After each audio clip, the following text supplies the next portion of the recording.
Hello there you guys, welcome to one of my videos. Going to be giving you my reaction to Ole Gunnar Solskjaer's press conference ahead of our game against Leeds on Sunday. So I'll give you the questions he was asked and I'll give you all his responses to them questions. Solskjaer obviously provided us with an update on Marcus Rashford and Eric Bailly. Obviously spoken about the European Super League collapsing. The European Super League has dominated things this week. And also the Glazers have been mentioned. So it says here, Ole Gunnar Solskjaer fielded questions on the Super League, the importance of fans in football and the history of the Manchester United and Leeds United rivalry in Friday afternoon's pre-match press conference. The boss also spoke about his childhood dreams of playing in European competition and the last meeting with the Whites, which ended 6-2 in our favour at Old Trafford in December. So let's get into it anyway. So the first question that was asked this week has been dominated by the Super League, FISCO. What were your thoughts on the competition when you heard about it? What were your thoughts as the week unfolded, and what did you say to those fans who understandably still very angry about all of this? So yeah, this is a long response from Ole on this question. So he says, first of all, I'm very happy that the fans have voiced their opinion and that we've listened to them in a strange sort of way. It's brought the football pyramid or community together. I think that's important. I'm a supporter myself, and there'll be a day that I can come back and watch Man United, and I want to watch a Man United team with fear or failure. That's what I thought about it. Didn't like the concept anyways, because it has to be on sporting merit. We want to earn the right to play in Europe. We know we have been pointers. We have been in Europe for many years with the Busby Babes. That's one part of it. We want to be part of a successful European campaign again. Some of my best nights have been something that we've worked really hard towards in Europe, to get that feeling, that fear or failure.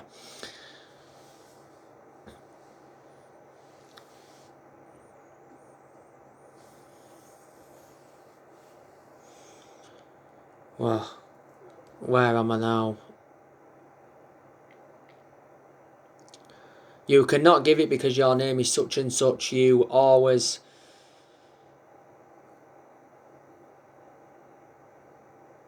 Sorry, you have to earn the right to be there to get the best possible performance. I've always felt you have to step out of your comfort zone. It spurs you on, living on the edge a bit. For me, I'm very happy that all the clubs have admitted their mistakes, that this was a bad idea, and the way this came out as well. Just when we talk about bringing fans into the stadium and we get this, the last two games of the season, and we weren't able to look forward to it. We have a banner at Old Trafford. Football is nothing without fans, and we felt that for more than a year. It's been a difficult year, and now when we're just going to welcome back in, we get this. So the preparation for Leeds was a bit different, but that's a part of being in this industry and this club as well. United is the biggest club in the world, and we want to be part of European football, but we want to do that like my players did last season. I think they were excellent, my players, because when I talk about this fear or failure, they were afraid of not making the Champions League. We were so many points behind. They pulled themselves together. We came together as a team and achieved third, which was a very good achievement. This year we've worked hard. We're striving towards trophies and we're second. I back my team to be in the top in Europe, but I still think that their fear or failure is helping us do that. Being a sporting competitor, as I am, my nature is not being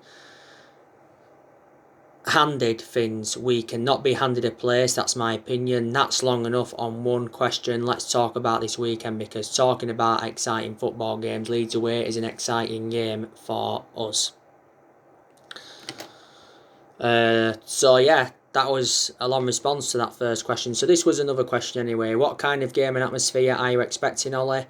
This is a pretty short response. Ollie's response was, well, inside the stadium there won't be any fans, unfortunately. It's important we focus on our game. You know, fans between our clubs have always had a rivalry, and it has to be a healthy rivalry. That's important as well in a period like this, that we don't want to incite or brew anything up. We play football. That's important that we've listened to the fans, and I'm so happy that the fans have been heard. And let's go on to the game of football now. Fair response from Ollie. So, wait a second, get to the next question.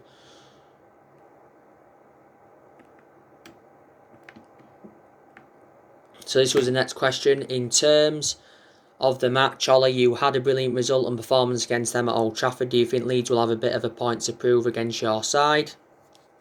So Ollie's response to that was, you know, that game we started unbelievably well.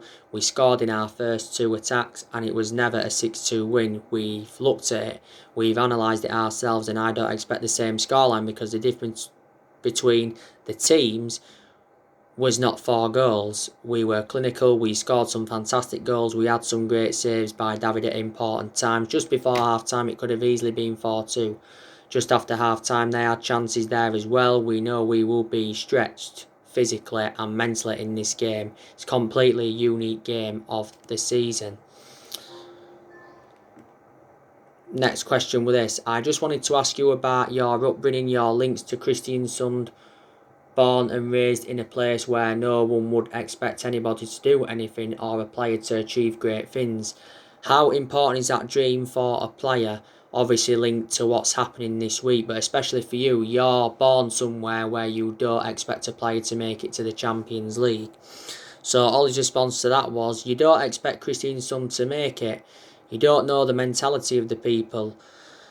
That's completely out of order. Laughs. If you work hard for something, you can achieve it. Dream high, aim high, and you never know what you can achieve. And that's what the football pyramid is built on as well. My dreams, I've scored thousands of goals in the FA Cup and the European Cup final when I was on my own up on the pitch just above next to my childhood house. You have to dream big. To be an example of that is great for me. Of course, coming from Kristiansund, I hope other players from Kristiansund, boys or girls, can make it around European football. So that was Ollie's response to that question.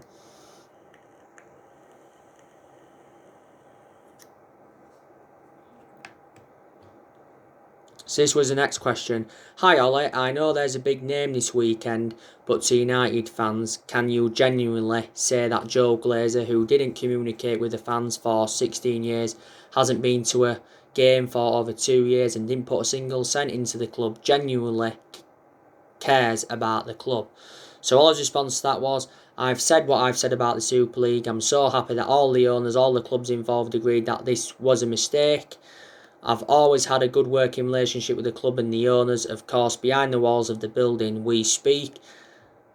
They listen to my opinions, and we're working to move Man United forward, and it's important. We all want to be better and improve. That's what my job is, to improve the result and the performance of the team. This weekend is a good chance, and it's a big game in our history. We know that. That was his response to that. So this was the next question. On the strength of fans this week, do you think the fans deserve more of a voice in football? Ollie's response to that was, as I said, football without fans is nothing. That's why we have to listen to them. I'm happy that the voice of the fans, players, managers too, were heard. We've all been voicing our opinions this week, and it's important as part of my job as well to speak to the United supporters and fans, showing them that we want to be a better team than we are now, and that's my job, to get them up the table and start challenging for trophies. So that was Ollie's response to that. This was the next question. Ed, brought you back to the club. I just wondered about your thoughts on his move to resign. How aware you were of what was going on, and whether you even considered your future, because a lot of people have said a lot of emotional things this week. Ollie's response to that was a pretty short response. He said, well, football is emotions, and emotions run high in football. I've had a very good working relationship with Ed. The club will have to move on without him. I'm sure Man United will always move on and will work. I want to work as long as Man United want me to work here, and hopefully we can end the season successfully, and Ed is part of that. Now, that was his response to that. Leeds against Man United is a huge one in English football. What can you tell us about your views about the rivalry, and what does these games mean to you? So Ollie's response to that was, they mean a lot to me. We know the history about the Leeds of the old days, Super Leeds. That was the generation before mine. That was my dad's generation, and he's grown up with seeing them winning the league. I've played in some massive games against Leeds. We had a proper challenge from that team in early 2000s with, for example, Eric Bakke played for them. We, as a team, got stretched against them. We looked forward to those games, and we had some fantastic games. There was respect for the level. They stretched us. I feel the same now with Leeds team coming up this year. They've shown their quality, and they're going to stretch us. We have to be ready for this game physically and mentally. So this is towards the end of the press conference. This is second to last. So this was the question you mentioned before, not wanting to incite the situation, and clearly there's a rivalry off the field, but what's happened this week couldn't have incited the station anymore. The anger of the clubs that's not in the top six is there for everybody to see. Are you concerned that could have had an effect on Sunday? Fans might turn up, voice their opinions about Manchester United as a football club. So Ollie's response to that was, I'll repeat myself, but in a strange way. This situation has brought football together as well and fans together. Everyone understands, the players, the fans, they have been a part of this. A Man United fans, a Leeds United fan, they have the same opinion about this topic. So I don't think that's going to be an issue when you play against top teams anyway. When you play against your rival, you expect fans to support their own team. And this was the final question of the press conference. A part of your job is to speak to fans. I just wondered what your meeting with the group that came down to Carrington was like yesterday, and do you understand that they have a right to protest and air their grievances? So Ollie's response to that was, yes, of course, I will always listen to the fans, and I thought it was the only right thing was to go and listen to them and speak with them and have a nice discussion with them. A peaceful discussion. It's important that we respect each other and each other's views. I said a few things what I think we'll do in the future, what we spoke about. I don't really need to discuss that, but it was a good 10 minutes. I was happy with that, of course. We didn't shake hands. We gave a fist bump and we parted. So yeah, that was everything that was mentioned during the press conference. Now, we won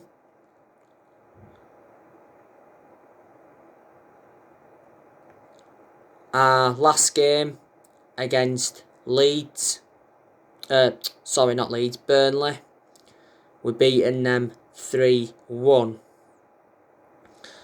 Weren't the best of performances by Manchester United, but we still got the win. It was goals from Mason Greenwood. He got 2. And Edison Cavani scored, and Burnley's goal came from Tarkowski.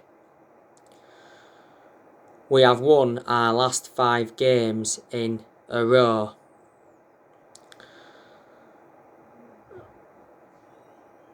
Leeds United, they drew their last game against Liverpool 1-1. And from a Leeds United perspective, they'd have been very delighted with that result. Not so long ago, Leeds beat Man City 2-1.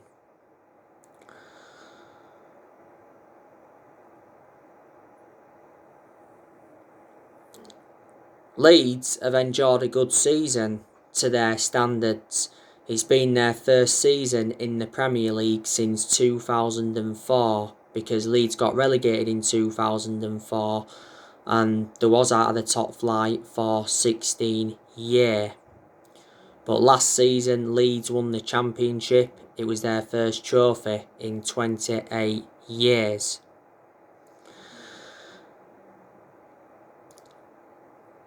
The last time we played at Ellen Road in the Premier League was back in 2004. Now, we've won our last 3 meetings against Leeds. Like I mentioned on the preview this morning, we're beating them 6-2 at Old Trafford earlier on this season. One of Man United's best performances this season, that. We're beating them 4-0 in pre-season in the summer of 2019. That was in Australia. And we're beating them 3-0 at Ellen Road in the League Cup back in 2011. The last time Leeds beat us was in the FA Cup third round back in January 2010. It was a goal from Jermaine Beckford.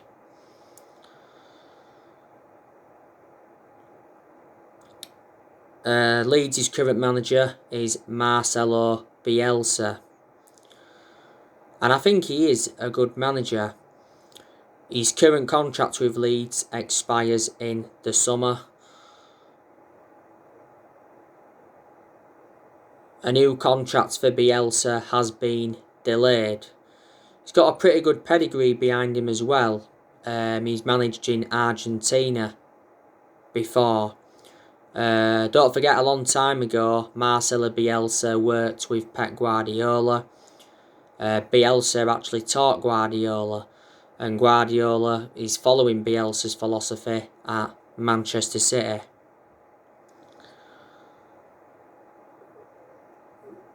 Leeds, I've got some good players in their team. Patrick Bamford, he's very, very good. He's one of Leeds United's best players. Leeds United got him from Middlesbrough. I think he'll be in contention to play on Sunday.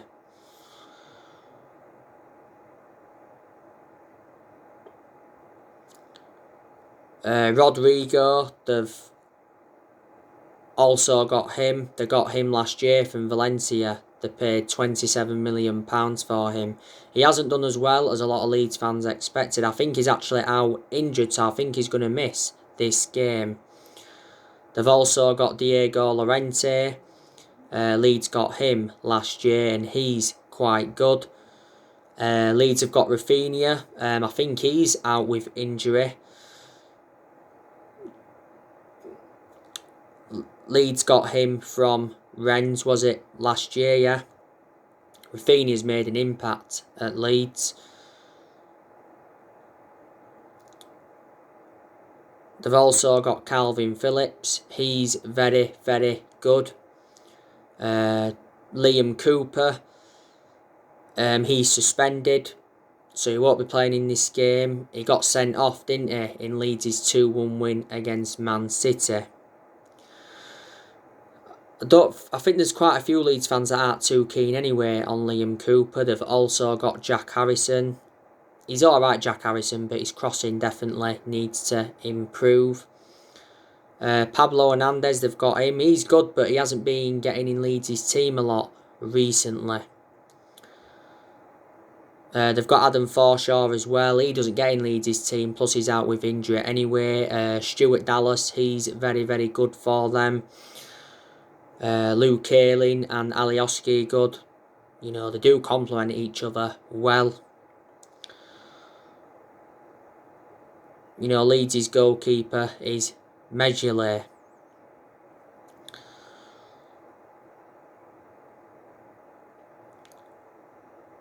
Now, we've done business with Leeds before.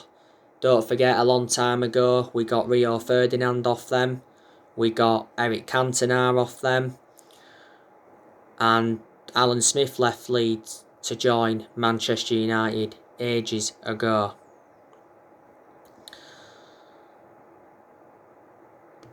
I can assure we will finish in the top 4 in the Premier League this season.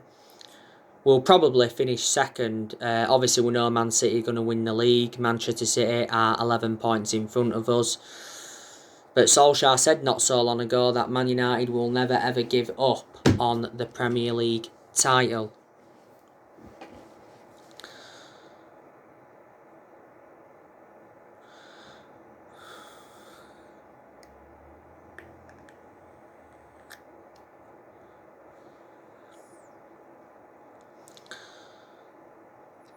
We haven't won the Premier League since 2013, that's 8 years ago now. After Leeds, we do play Roma in the Europa League semi-final, and that's going to be a massive game for Manchester United. It really is. It's going to be a tough game though against Roma, because Roma are a pretty good side. And Solskjaer spoke about Man United facing Roma in the Europa League semi-finals not so long ago, and he said that Edin Dzeko will pose the biggest threat to Manchester United. And I presume Henrik Mkhitaryan and Chris Smalling will be reuniting with the club. I think Smalling's actually been injured though. It's 5 semi-finals in total under Ole Gunnar Solskjaer. Solskjaer knows how imperative it is to get his first trophy on the board as Man United manager. You know, we haven't won a trophy since 2017. You know, if we fail to win the Europa League this season, that'd be exactly 4 years without a trophy. But we know, even if we fail to win the Europa League, that Solskjaer will not be sacked. So I can assure Solskjaer will be Man United manager in the summer transfer window, and he'll be Man United manager next season. I said he does deserve another season because Solskjaer has made progress. The players we've got missing at the moment is Anthony Martial. He's got a knee injury. It looks like he's going to be out for the remainder of the season. Ollie confirmed that not so long ago. And Phil Jones is injured, but he doesn't get in our 11 anyway. He's been out of injury for over a year now, as Phil Jones. Rashford's had a problem with his foot, but I think he should be involved against Leeds on Sunday. Eric Bailly is now back, which is good news from a Man United perspective. Solskjaer confirmed he's back and he's been training.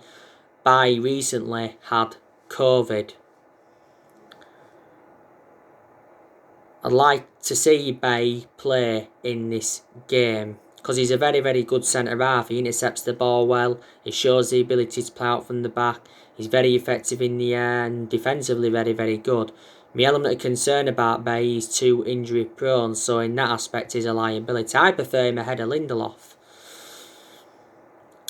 Now, I think this was prior to the Burnley game. Solskjaer said he was relaxed over Eric Bailly's future, and he did say that we was in contract talks with Eric Bailly.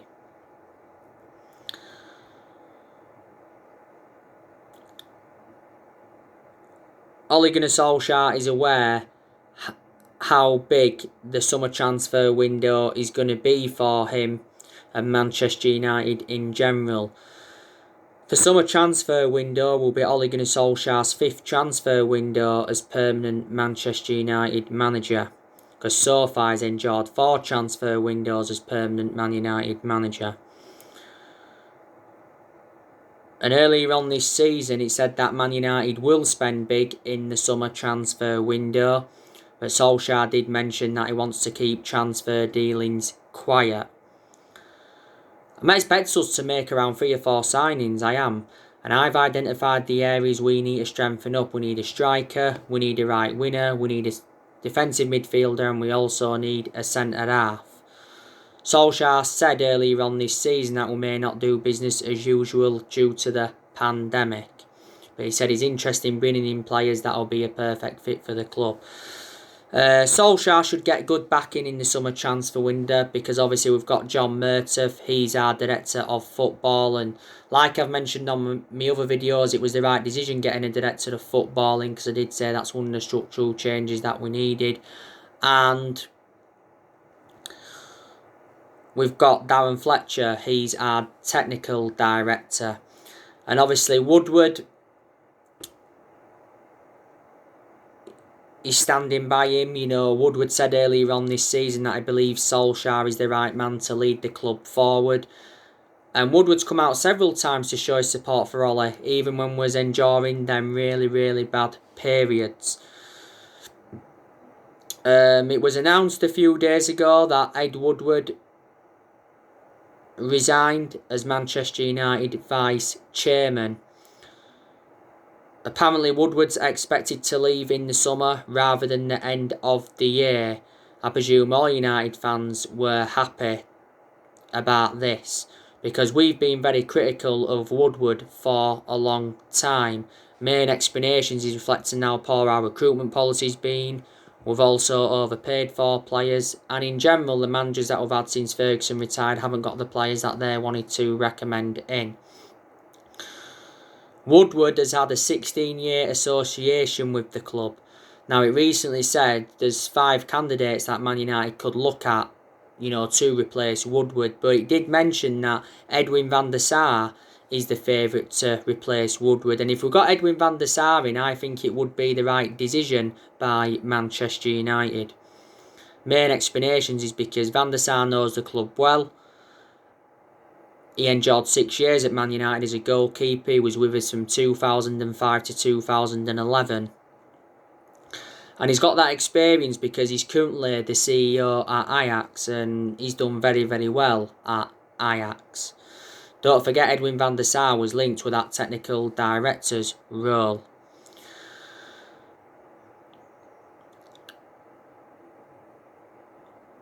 And you already know the news regarding the Glazers.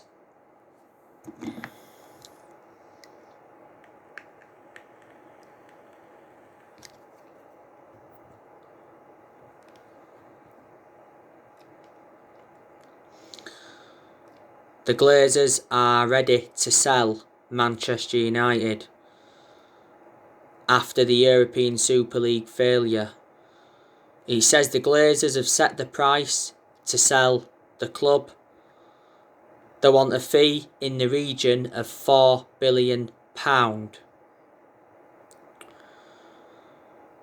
Now, recently, Manchester United fans were protesting against the Glazers at Carrington, and some of our fans blocked entries into the Carrington training ground to obviously protest against the Glazers.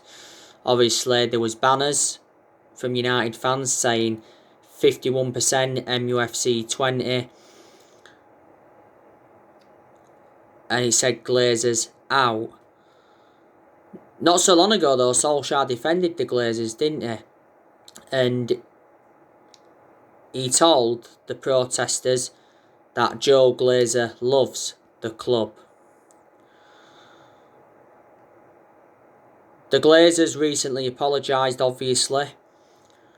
Joe Glazer released a statement and apologised to Man United fans over the European Super League, because obviously the Glazers were planning to ditch the Champions League for the European Super League. The Glazers have been at Man United since 2005, so they've been with us like 16 years now. I hate the way my football club's been run for a long time. So what we need to do is get new owners in and get a new chairman in. And that could also be beneficial for Solskjaer doing that, because he might get, you know, even more backing. Because quite clearly Woodward and that hasn't backed him enough.